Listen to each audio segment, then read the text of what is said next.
देखिए इरोडोव के इस क्वेश्चन में क्या बोला गया है कि एक एलिवेटर है जिसका जहां पर बोल्ट है सीलिंग पर और जो इसका फ्लोर है मतलब जो टोटल हाइट है लिफ्ट की वो आपको दी गई है 2.7 मीटर। और मोशन जब शुरू हुआ तो इसने जीरो वेलोसिटी से शुरू किया है। 2 सेकंड के बाद जो बोल्ट यहां पर बंधा हुआ है वो डिटैच हो जाता है।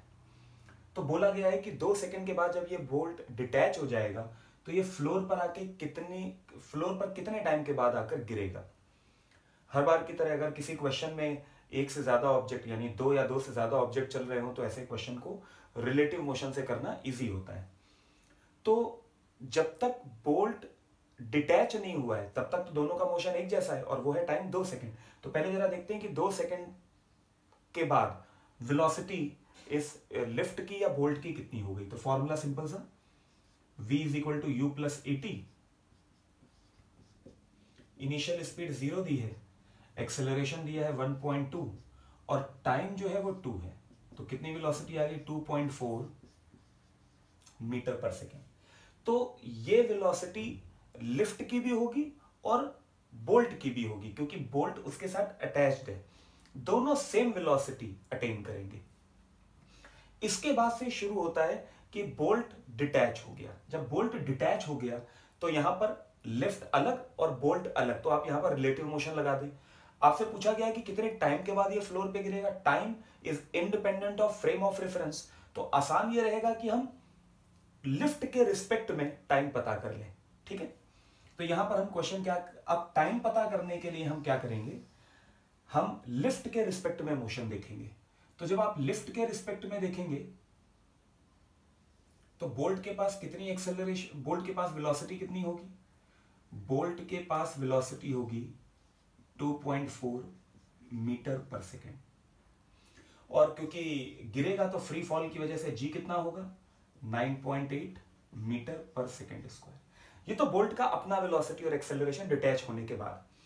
लेकिन अगर हम रिलेटिव टू लिफ्ट बात करें तो लिफ्ट के पास कितनी स्पीड है, लिफ्ट के पास भी सेम स्पीड है।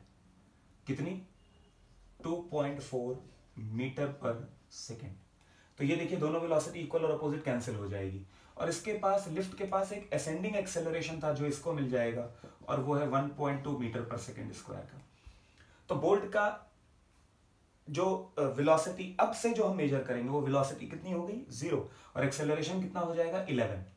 तो वेलोसिटी कितनी relative to velocity of bolt with respect to elevator या लिफ्ट 0 और acceleration of bolt with respect to elevator 11 metre पर सेकेंड स्क्वायर। तो टाइम कितना लगेगा, सिंपल सा फॉर्मूला हमें पता है, s is equal to half a t square, t is equal to under root 2 into l जो भी हाइट दी गई है इंटू आप a प्लस जी ये फॉर्मूला लगा सकते हैं। तो यहां पर आप लिखेंगे अंडर रूट 2 इंटू 2.7 जो हाइट है वो 2.7 डिवाइडेड बाई 11। ठीक है, तो इसको हम अगर देखें ये लिखा हुआ है अंडर रूट 54 डिवाइडेड बाई 11। तो इसको अप्रोक्सीमेटली आप देखें तो ये पॉइंट अंडर रूट 5 आएगा अप्रोक्सीमेटली, अंडर रूट 0.5। इसको हम लोग अप्रोक्सीमेटली 0.7 लिख सकते हैं। मतलब 7 7 49 तो 0.49 अप्रोक्सीमेटली 0.7 सेकेंड्स हम लिख सकते हैं। तो ये तो हो गया इसके पहले पार्ट का आंसर कि कितने टाइम के बाद ये फ्लोर पर आके गिरेगा। अब इसी में एक और क्वेश्चन ये पूछा गया है कि अगर हम इसके मोशन को ग्राउंड से देखें तो ग्राउंड से देखने पर इसका टोटल डिस्टेंस और टोटल डिस्प्लेसमेंट कितना होगा। ठीक है, अब ये समझने के लिए आपको देखना पड़ेगा कि जिस समय ये डिटैच हो रहा है उस समय इसकी वेलोसिटी भी 2.4 है ऊपर की तरफ और लिफ्ट की वेलोसिटी भी 2.4 है।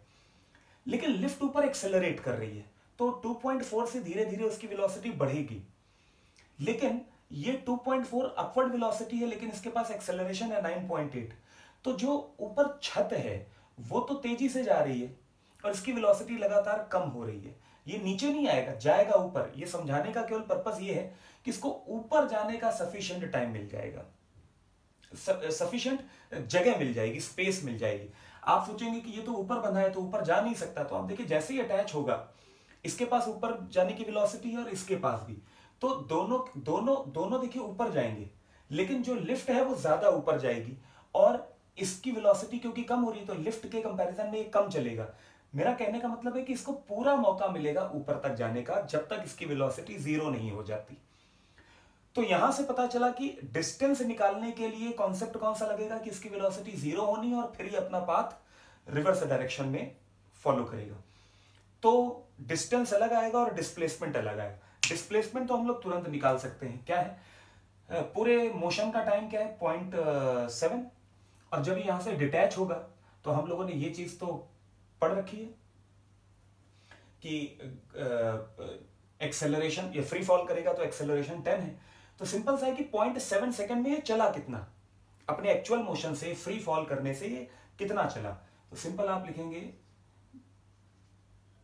बोल्ट का displacement is equal to u t. तो इनिशियल वेलोसिटी कितनी है 2.4 into t 0.7 minus half into 9.8 into t square, तो ये कितना हो जाएगा 0.49। यहां पर आप इसको सॉल्व करके आंसर, ये आंसर माइनस में आएगा, माइनस केवल डायरेक्शन बताने के लिए। डिस्प्लेसमेंट इनिशियल वेलोसिटी 2.5 ऊपर है minus half G T square, तो माइनस साइन बताएगा कि ये नीचे आएगा। ठीक है, तो यहां से आप पता करेंगे डिस्प्लेसमेंट। ये हो गया आपका क्वेश्चन नंबर इसमें 2। और क्वेश्चन नंबर 3 है कि ग्राउंड के रिस्पेक्ट में बताना है टोटल डिस्टेंस कितनी है। तो अगर आप इसका एक्चुअल पाथ देखें तो एक्चुअल पाथ इसका ऐसा है। देखिए हम लोगों ने ये कैलकुलेट कर लिया, सेकंड क्वेश्चन में जो आया है एस बी वो ये है, और ये जो टोटल डिस्टेंस है वो हम कैसे निकालेंगे। मोशन अंडर ग्रेविटी का आपको पता है कि जो पॉइंट ऑफ प्रोजेक्शन है वहां से मैक्सिमम हाइट का फॉर्मूला एच मैक्स का अगर आप फॉर्मूला लगा दें तो you square upon 2g। Velocity कितनी है 2.4 इंटू 2.4 डिवाइडेड बाई 2 इंटू 9.8। तो यहां से जो आंसर आएगा उसमें अगर आप ये ऐड कर दें तो इसका टोटल डिस्टेंस आ जाएगा। तो हम यहां पर लिख सकते हैं total distance is equal to s b, जो हमने यहां से यहां तक का, और इसका डबल करेंगे क्योंकि ऊपर जाना हाइट तक और फिर नीचे आना, तो इसका डबल आ जाएगा। तो आप यहां पर क्या लिखोगे प्लस 2.4 इंटू 2.4 डिवाइडेड बाई 9.8। ठीक है, केवल आपको कैलकुलेशन करनी है, ये पूरा का पूरा कॉन्सेप्ट है। ये पार्ट 1 जिसमें हमने टाइम निकाला, पार्ट 2, पार्ट 3। ठीक है, डिस्प्लेसमेंट डिस्टेंस समझ आइए कि बोल्ट पहले टच कर रहा है जो सीलिंग है लिफ्ट की, लेकिन दोनों के पास ऊपर की वेलोसिटी है। जो लिफ्ट है वो ज्यादा तेजी से ऊपर चल रही है तो बीच में जगह खाली हो रही है, और उस जगह को ये यूज करेगा कैसे, ऊपर जाएगा, टकराएगा नहीं, क्योंकि जो इसके ऊपर जाने का रेट है और लिफ्ट के ऊपर जाने का रेट है उसमें अंतर है। ये ऊपर धीमे धीमे जा रहा है, उतने ही टाइम में लिफ्ट ज्यादा ऊपर चली गई, उसको जगह मिल गया ऊपर आने का। ठीक है, तो ये आपका आंसर होगा, नोट करिए।